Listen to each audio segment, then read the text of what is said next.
Student, আশা করি তোমরা সবাই ভালো আছো। আজ আলোচনা করব বীজগণিতের চ্যাপ্টার অনুপাত সমানুপাতের পার্ট 2 নিয়ে। এই অনুপাত সমানুপাতের পার্ট 2তে মাধ্যমিক 2021-এ ভেরি ইম্পর্টেন্ট অঙ্কগুলো নিয়ে আমাদের আলোচনা করা থাকবে। ভেরি ইম্পর্টেন্ট 2 নম্বরের অঙ্কগুলো নিয়ে আমরা পার্ট 2টা তৈরি করব। তো অবশ্যই ভিডিওটা যদি ভালো লাগে লাইক করবেন, সাবস্ক্রাইব করবেন। আর পরবর্তী দেখো স্টুডেন্ট, অনুপাত ও সমানুপাতের যে ভেরি ইম্পর্টেন্ট অঙ্ক যেগুলো মাধ্যমিক 2021-এ আসতে পারে। আমার এই অঙ্কগুলো না আসলেও এই টাইপেরই অঙ্ক মাধ্যমিকে সাধারণত আসে। তো আমরা অনুপাত ও সমানুপাতের এটা পার্ট টুতে আমরা সব 2 নম্বরের অঙ্ক নিয়ে আলোচনা করব। তো 2 নম্বরের এই টাইপগুলো আমাদের শেখার খুবই দরকার। তো প্রথম অঙ্কটা দেখো আছে কি, যদি a:b = 3:7 এবং b:c = 8:5 হয়, তবে a:c কত? 2 নম্বর অঙ্ক আছে x:y = 2:3 এবং y:z = 4:7 হলে x:y:z কত? থার্ড অঙ্ক কি আছে, p:q = 5:7 এবং p:q = -4 হলে 3p + 4q এর মান নির্ণয় করি। ফোর্থ অঙ্ক আছে 3a + 7b = 5a - 3b = 5:3 হলে a:b কত? 5 নম্বরের অঙ্কটা আমরা কি পাচ্ছি? 5 নম্বরের অঙ্কটা আমরা দেখতে পাচ্ছি যে 5টি ক্রমিক সমানুপাতি সংখ্যার প্রথমটি 2 এবং দ্বিতীয়টি 6 হলে পঞ্চমটি নির্ণয় করি। এই অঙ্কটার ক্ষেত্রে আমি একটু বলে রাখি যে এই অঙ্কটা ক্রমিক সমানুপাতির অঙ্ক। তো অবশ্যই আমরা ক্রমিক সমানুপাতি কি সেটা আগে জেনে নেব, তারপরে আমরা এই অঙ্কটা করার চেষ্টা করব। লাস্ট অঙ্ক আছে a/2 = b/3 = c/4 = 2a - 3b + 4c/p হলে p এর মানটা কত হবে সেটা বের করতে হবে। তো দেখো, ফার্স্ট আমাদের অঙ্কটা নিয়ে আমরা আলোচনা করব। তো ফার্স্ট অঙ্কটা নিয়ে যদি আমরা আলোচনা করি তাহলে আমরা কি পাই দেখা যাক। ফার্স্ট অঙ্কটা আমাদের কি বলেছে? ফার্স্ট অঙ্কটা বলেছে যদি a:b = 3:7 এবং b:c = 8:5 হয়, তবে a:c কত? তো দেখো, a:b = 3:7 আর b:c = 8:5 দেওয়া আছে। তো আমরা এখান থেকে করতে পারি কি, a/b মানে বাই করতে পারি। তো a/b = 3/7, b/c = 8/5। তো এখান থেকে দেখো আমরা এখান থেকে কোনাকুনি গুণ করলে আমরা পেয়ে যাচ্ছি 5b, 8 × c করলে 8c। তো আমরা এখান থেকে বির মানটা পেয়ে গেলাম 8c/5। তো আমরা এই যে বির জায়গাটা আছে এই জায়গাটায় যদি বির মানটা বসিয়ে দিই, অর্থাৎ a/bর জায়গায় যদি আমরা বির মান অর্থাৎ 8c/5টা বসিয়ে দিই, তাহলে আমরা যে মানটা পাচ্ছি সেই মানটাকে দেখো, আমরা এটা ভাগ আছে ভাগটা গুণ করতে গেলে হর উপরে চলে যায়, লব নিচে চলে আসে। তো 5/8c = 3/7 হয়ে গেল। তো এখান থেকে আমাদের লবে চলে আসলো 5a/8c। তো 5a × 7 করলে 5 × 7 35a = 3 × 8 24c হয়ে গেল। তো সহজেই দেখতে পাচ্ছি এখান থেকে আমরা এখানে নিয়ে আসলাম। তো এটা a/c = হয়ে গেল 24/35। তো এখান থেকে a:c = পেয়ে গেলাম 24:35। আমাদের কি আছে, সেকেন্ড অঙ্কে আছে x:y = 2:3 এবং y:z = 4:7 হলে x:y:z কত? তো এই অঙ্কটা আমরা যদি এই অঙ্কটা করি, তো এই অঙ্কটা সাধারণত তোমাদেরকে দুটো নিয়মে করে দেখাবো, যে নিয়মটা তোমাদের ভালো লাগবে সেই নিয়মটা তোমরা শিখে নেবে। তো দেখো x is to Y equal to আছে 2:3, y is to Z equal to আছে 4:7। এটা খুব সহজেই করা যায়। আমাদের বের করতে হবে x is to Y is to z. তো আমরা দেখতেই পাচ্ছি এক্স ওয়াই জেড ক্রমিক সমানুপাতিতে আছে, অর্থাৎ ক্রমিক সমানুপাতিতে যদি থাকে তাহলে x by Y equal to y by z হয়, অর্থাৎ বাংলা দয়ের মতন আকৃতিতে থাকে, অর্থাৎ দ নিয়মে থাকে। অর্থাৎ এটা প্রথম পদ, এটা দ্বিতীয় পদ ইকুয়াল টু দ্বিতীয় পদ বাই তৃতীয় পদ হবে, অর্থাৎ প্রথম বাই দ্বিতীয় ইকুয়াল টু দ্বিতীয় বাই তৃতীয় হবে। সেখান থেকে যদি আমরা গুণ করি তাহলে পেয়ে যাব y square equal to x z, অর্থাৎ মধ্য পদ তার হোল স্কয়ার ইকুয়াল টু প্রান্তীয় পদদ্বয়ের গুণফল। এখানে যদি সেকেন্ড পদ আছে ওয়াই ওয়াই, তাহলে ওয়াই তার স্কয়ার ইকুয়াল টু প্রান্তীয় পদ বলতে এখানে এক্স এবং জেড, তো প্রান্তীয় পদের গুণফল মানে এক্স জেড হয়ে গেল। তো ক্রমিক সমানুপাতি সবসময় দ নিয়মে হয়। আমি বলেছিলাম যে ক্রমিক সমানুপাতি সম্পর্কে একটা সঠিক ধারণা তোমাদেরকে দিয়ে দেবো। তো এখানে দেখো ক্রমিক সমানুপাতি আমরা ধারণা দিয়ে দিলাম। ক্রমিক সমানুপাতি সাধারণত এই নিয়মে থাকে A by B equal to B by C equal to C by D equal to D by E equal to E by F, এরকম আকারে থাকে, সব দ নিয়মে থাকে। তো ক্রমিক সমানুপাতি যদি এখানে আমরা করি x is to Y is to z ক্রমিক সমানুপাতি করি, তাহলে দেখো দ নিয়ম সৃষ্টি করব।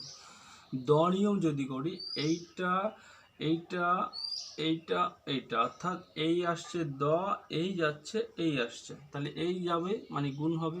তো x is to Y is to Z equal to আমরা পাচ্ছি 4 দুগুণ 8 ইজ টু 3 4 12, মানে এই আসলো এই যাচ্ছে এই আসবে, তো 4 3 4 12 ইজ টু 21।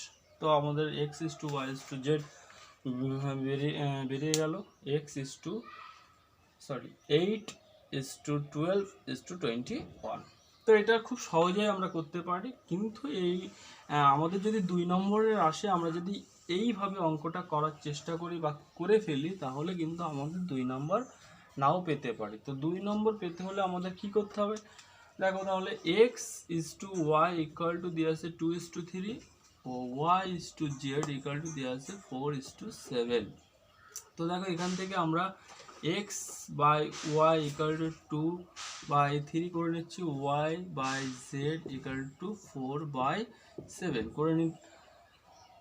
করে নিলাম। তো এবার দেখো আমরা জানি যে X is to Y is to Z নির্ণয় করতে হলে আমাদের দ নিয়মে করতে হবে, অর্থাৎ X by Y equal to y by z হতে হবে। তো এই পাশে x by y y by z, মানে এখানে যদি আমরা উভয়ের 4 দিয়ে গুণ করি তাহলে দেখো 4 দুগুণ 8 3 4 12, এর উভয়ের যদি আমরা 3 দিয়ে গুণ করি তাহলে 4 3 4 12 3 7 21, দেখো তাহলে হয়ে গেল 8/12 ইকুয়াল টু 12/21।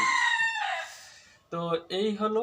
তো এখান থেকে দেখো x by y y by z হয়ে গেল। তো এখান থেকে আমরা পাচ্ছি x is to Y is to Z equal to 8:12:21।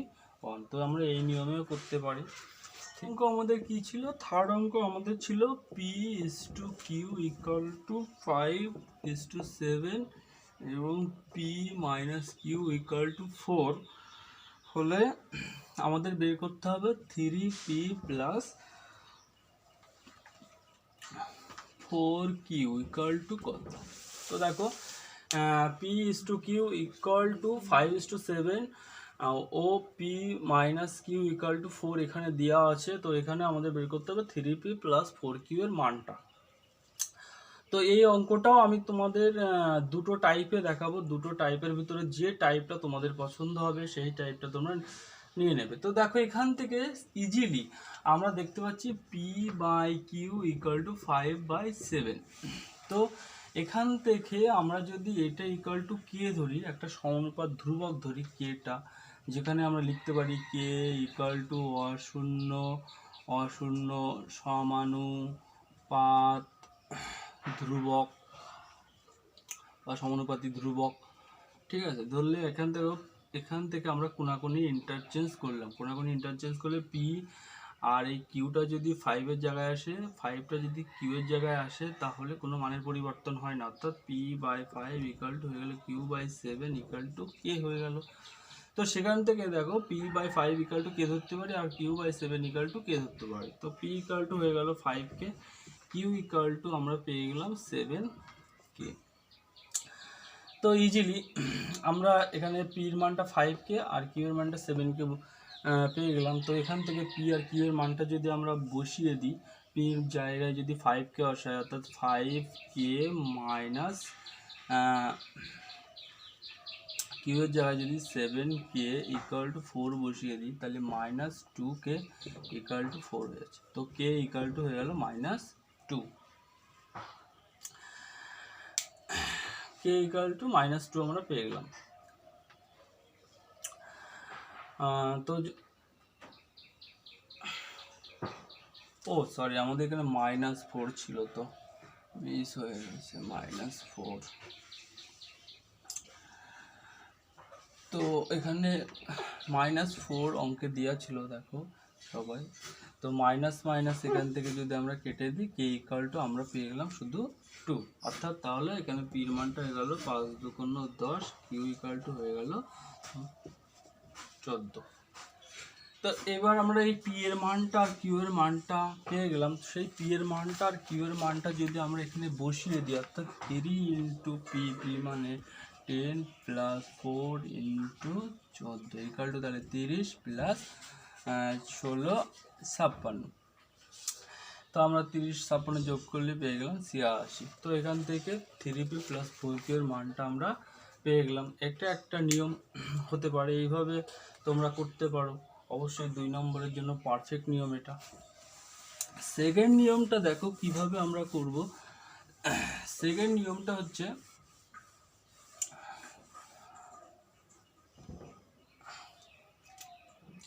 এখানে দেওয়া আছে p/q ইকুয়াল টু 5/7। তো আমরা সেখান থেকে 7p ইকুয়াল টু 5q করতে পারি। তো 7p ইকুয়াল টু 5q যদি করি তো p ইকুয়াল টু হয়ে গেল 5q/7। তো আমরা পির মানটা বের করে নিলাম। পির মানটা যদি আমরা এখান থেকে এই যে p minus q equal to -4 দেওয়া আছে ওখানে যদি পির মানটা বসিয়ে দিই অর্থাৎ 5q/7 equal to q equal to -4, তাহলে হলো 5q -7 গুণ q করলে এখানে 7q/7 ইকুয়াল টু -4 হয়ে গেল। তো -2q/7 ইকুয়াল টু -4, মাইনাস কেটে দিলাম। তো q ইকুয়াল টু হয়ে গেল 4 গুণ 7/2, 2 2 4। তো q ইকুয়াল টু বেরিয়ে গেল 14। তো আমরা ইজিলি একেবারেই পেয়ে গেলাম q এর মানটা। এবার এই q এর মানটা যদি আমরা আবার এই p minus q equal to যে -4 দেওয়া আছে তো এখানে যদি আমরা আবার বসিয়ে দিই তাহলে দেখো আমরা কি পেয়ে গেলাম, আমরা পেয়ে যাচ্ছি যে p -14 ইকুয়াল টু -4। তো p equal to 14 plus -4 equal two 10। তো পির মান আমরা পেয়ে গেলাম 10 আর কিউ এর মান পেয়ে গেলাম আমরা 14। তো এখান থেকে আমাদের বের করতে হবে মানটা কি, এখান থেকে আমাদের যে মানটা বের করতে হবে 3p প্লাস 4q। তো 3 ইন্টু 10 প্লাস 4 ইন্টু 5, তো 30 প্লাস 56 মানে ইকুয়াল টু 86 হয়ে গেল। তো এটা একটা নিয়ম আছে, এই নিয়মেও আমরা এই অঙ্কটা করতে পারি। এই অঙ্কটা করলে আমাদের দুটো নিয়মই পারফেক্ট নিয়ম, যে কোনো একটা নিয়মে তোমরা করতে পারো।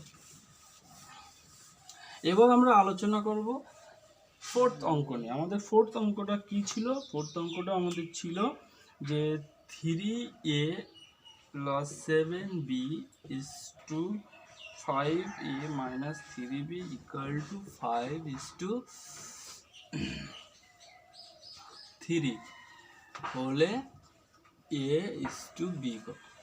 তো আমাদের a ইজ টু b বের করতে হবে। দেখো দেওয়া আছে 3a প্লাস 7b, এটা 4th নম্বর অঙ্ক। তো 3a plus 7b is to 5a minus 3b equal to 5:3 দেওয়া আছে, তো সেখান থেকে আমরা করতে পারি কি 3a plus 7b by 5a minus 3b equal to 5/3। এখনই গুণ করতে পারি, এটা গুণ এটা করলে 5 5 25 a minus 15b equal to 9a plus 3 7 21b।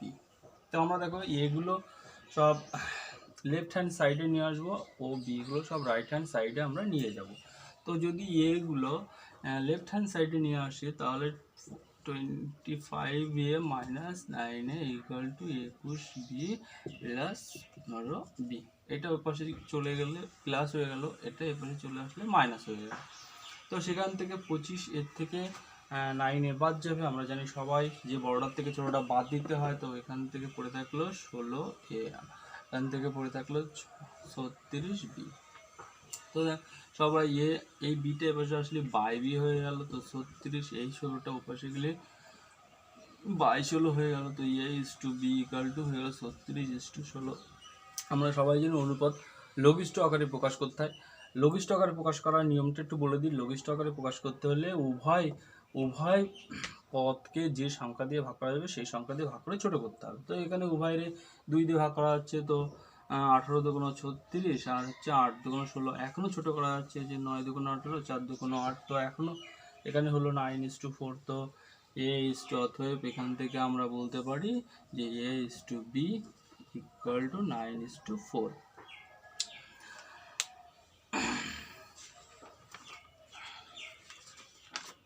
আমাদের নেক্সট অঙ্ক ছিল 5টি ক্রমিক সমানুপাতি সংখ্যার প্রথমটি 2 এবং দ্বিতীয়টি 6 হলে পঞ্চমটি কত। তো দেখো এখান থেকে অঙ্কটা করতে হলে আমাদের কি করতে হবে, 5টি ক্রমিক সমানুপাতি বলেছে। তো আগে ফার্স্ট আমরা 5টি ক্রমিক সমানুপাতি এখানে আমরা ধরে নেব। 5টি ক্রমিক সমানুপাতি a b c d e 5টা ধরে নিলাম। এটা যদি ক্রমিক সমানুপাতি হয় তো দেখো এখান থেকে আমরা কি করতে পারি, a/b equal to b/c equal to c/d equal to d/e করতে পারি। অর্থাৎ ক্রমিক সমানুপাতি সব দ নিয়মে থাকে। তো দ নিয়মে যদি থাকে তাহলে এখান থেকে দেখো আমাদের প্রথমটা মানে প্রথম অনুপাতটা দেওয়া আছে 2 আর দ্বিতীয়টি 6। তো প্রথমটা মানে a ইকুয়াল টু দেওয়া আছে 2, দ্বিতীয় মানে b ইকুয়াল টু দেওয়া আছে 6, তৃতীয় মানে আমাদের ই ইকুয়াল টু কত বের করতে হবে, পঞ্চম অনুপাতটা আমাদের বের করতে হবে। তো দেখো এ মানে দেওয়া আছে 2/6 ইকুয়াল টু, তাহলে বির জায়গায় 6/6 হবে, কারণ আমরা এই পার্টটা ইকুয়াল টু এই পার্টটা ইকুয়াল টু এই পার্টটাও করতে পারি, বা এই পার্টটা ইকুয়াল টু এটা ইকুয়াল টু এটাও করতে পারি, কোনো ব্যাপার না আমাদের। যেহেতু a/b equal to b/c equal to c/d equal to d/e হচ্ছে, তো এই পার্টটা সমান এই পার্টটা হতে পারে, এই পার্টটা সমান এই পার্টটা সমান এই পার্টটা হতে পারে, আবার এটা সমান হতে পারে। তো আমরা এখান থেকে 2c ইকুয়াল টু পেয়ে গেলাম 36, তো c ইকুয়াল টু পেয়ে গেলাম 18। তো c ইকুয়াল টু 18 যদি হয়ে যায় তো আমরা এখান থেকে বির জায়গায় বসাবো 6, এখান থেকে আমরা চলে আসছে এই অংশটা যদি আমরা সমান করি, বির জায়গায় এই যে বির মান দিয়ে আছে 6/c জায়গায় 18 ইকুয়াল টু 18/d, সেখান থেকে 6d ইকুয়াল টু পেয়ে গেলাম 18 গুণ 18d ইকুয়াল টু 18 গুণ 18/6 3 18 3 18 54। তো আমরা ডির মানটাও পেয়ে গেলাম 54। এবার আমরা এই অংশটা যদি সমান করে দিই, অর্থাৎ সির জায়গায় যদি আমরা 18 বসিয়ে দিই, ডির জায়গায় 54 বসিয়ে দিই ইকুয়াল টু 54/e, তাহলে 18e ইকুয়াল টু 54 গুণ 54। তো e ইকুয়াল টু 54 গুণ 54/18 3 18 54, তাহলে 4 12 2, তাহলে 162। তো পঞ্চম অনুপাতটা আমরা 162 বের করতে পারলাম। তো ইজিলি দেখতে পাচ্ছ কীভাবে নির্ণয় করতে হয়। খুবই ভালো অঙ্ক, মাধ্যমিকে খুবই আসে। ভিডিওটি ভালো লাগলে অবশ্যই সাবস্ক্রাইব করবেন, লাইক করবেন পরবর্তী ভিডিও পাওয়ার জন্য। লাস্ট আমাদের অঙ্কটা ছিল একদম লাস্ট আমাদের এই ভিডিওর মানে পার্ট 2-র লাস্ট অঙ্কটা আমাদের নিয়ে এবার আমরা আলোচনা করব। তো লাস্ট অঙ্কটা কি ছিল আমাদের দেখা যাক।